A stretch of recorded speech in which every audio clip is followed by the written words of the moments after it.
Bonjour, je suis ravi de vous accueillir pour ce nouvel épisode de Comprendre son chien pour mieux vivre ensemble.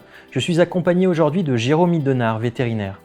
Bonjour à tous. Et nous allons parler aujourd'hui de comment garder son chien calme en présence d'êtres humains. Alors nous avons reçu le témoignage de Marion et de Rocky. Je te propose, Jérôme, de le regarder ensemble. Bonjour, je m'appelle Marion et je vous présente Rocky. J'ai un petit souci avec lui, il est toujours très excité. Quand je reçois des invités ou quand on se promène dans la rue, il saute sur les gens. J'ai beau lui demander d'arrêter, de se calmer, il ne m'écoute pas. Est-ce que vous auriez un conseil ou une solution à ce problème ? Alors tout d'abord, merci Marion pour votre témoignage. Alors je comprends l'inquiétude de Marion puisque le chien est un animal sociable par nature. Oui, c'est sûr, les chiens aiment les humains et heureusement, au départ, c'est quelque chose de positif. Mais donc, à force de contact avec des êtres humains, avec des caresses qu'ils peuvent recevoir, ils ont des expériences positives qui s'accumulent. C'est vrai, Jérôme, c'est un réflexe pour nous de caresser le chien. Par contre, ça devient une erreur quand on le caresse alors qu'il nous lèche les mains ou qu'il nous saute dessus. Donc là, ça devient un problème. On voit clairement que le problème de Marion, c'est quand même un problème qui est assez fréquent. Alors comment est-ce qu'on peut expliquer, Jérôme, ce type de comportement ? Alors déjà, il y a beaucoup de chiens qui peuvent s'ennuyer ou avoir une routine.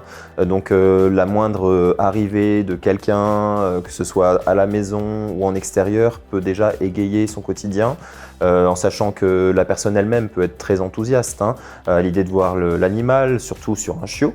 Donc avec des caresses, une attention que le chien du coup prend comme un renforcement également. Ouais, et puis en plus, souvent les invités ne se rendent pas compte de ce qu'ils font. Ils pensent faire plaisir au chien, le chien pense faire plaisir aux invités, et du coup on renforce le comportement du chien sans le savoir au final. Et l'excitation peut monter de plus en plus. On peut avoir des chiens qui dès la sonnette, dès le bruit d'arrivée des gens, va tout de suite être excités. Il y en a qui ne peuvent même pas attendre l'arrivée des gens.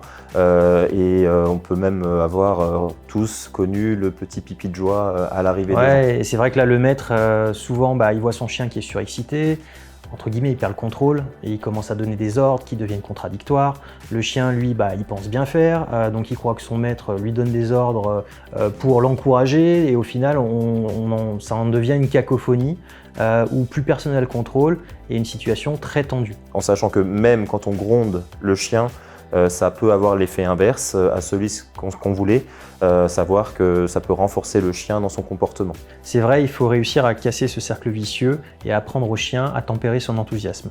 Donc oui, pour cela, on conseille de ne pas attendre que les invités soient présents. Il faut travailler en amont avec le chien, donc en sachant que pour les chiens qui sont surexcités à l'arrivée des invités, on va conseiller d'avoir déjà une activité physique plus intense, de le sortir, de le dépenser, et ensuite on rentre à la maison, on attend un retour au calme pour qu'il soit un peu moins excité à l'arrivée des gens.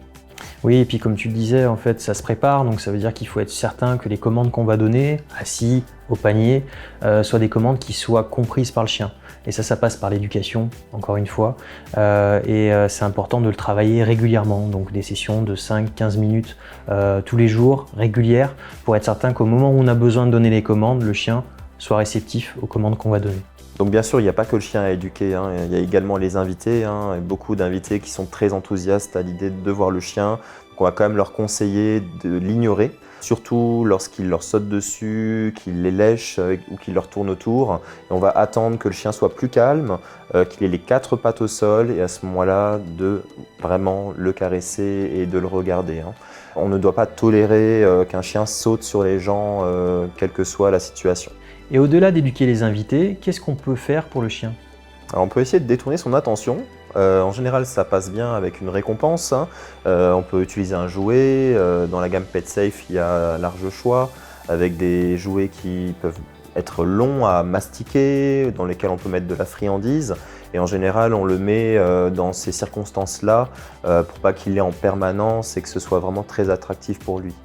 Alors tout à l'heure, tu parlais de distraction, tu parles de friandise. On sait que c'est quelque chose d'important pour le chien, c'est souvent central dans l'éducation du chien. On a un produit aussi qui peut intervenir dans ce cadre-là, qui est le Teach and Treat. Ce produit-là que j'ai juste à côté de moi est très intéressant dans la mesure où on va pouvoir le positionner là où on veut. On aura une télécommande qui va nous permettre d'administrer une friandise, donc quelque chose de très agréable pour le chien. Et par exemple, pour lui apprendre l'ordre au panier, on va pouvoir placer le produit très proche du panier du chien et au moment de la sonnette, plutôt que le chien réponde à la sonnette, on lui donnera l'ordre au panier et on administrera une friandise. À ce moment-là, le produit va émettre un bip et au bip, le chien saura qu'il sera récompensé par une friandise. Donc du coup, quand les invités arriveront, il préférera avoir la friandise Tout à fait. que répondre aux sollicitations des invités. Si en plus, comme tu le disais, on a préparé la venue des invités, les invités n'auront pas d'encouragement par des caresses et du coup, on aura réussi à apprendre au chien l'ordre au panier. Donc nous avons vu des solutions en intérieur, donc après on voit que Marion a également des difficultés en extérieur. Pour cela, on conseille en particulier de retenir le chien près de soi. Donc dans ce cas-là, on déconseille d'utiliser un collier, mais plutôt un harnais anti-traction. Et on peut également l'inciter à rester près de soi avec une friandise. Alors tu parles de harnais anti-traction, nous chez PetSafe, on a les harnais EasyWalk qui existent depuis de nombreuses années. C'est effectivement une bonne solution.